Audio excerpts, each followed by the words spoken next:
One of the fastest ways to get large web design contracts is by doing government work. So this is where you start going from doing these $2,000, $5,000 websites to doing websites that are more in the $10,000 to $50,000 range.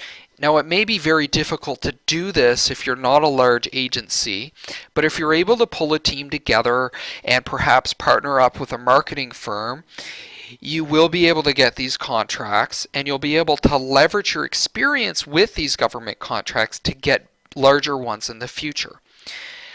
When it comes to these government contracts, it's probably best to stick with local businesses or local government agencies. The reason for this is that you're not going to have a huge competitive advantage if you're coming from outside of your state or outside of your province. So I'm going to go to the British Columbia bid website, and I'm going to do the browse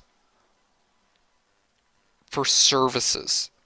And I'm just going to scan this. You can also do a search for terms such as web design, web development, or graphic design, IT, these types of things. You can look at the what's called the RFP, the request for proposal. You look at the supplier attachments, and you'll get an outline of what it is that the company's looking for.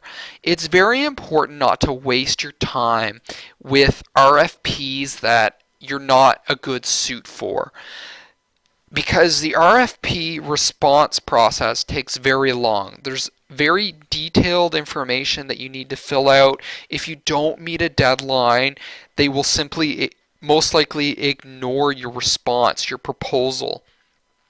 I've had this happen numerous times where it was slightly beyond the deadline and it completely got rejected and the RFP just gets mailed back to you.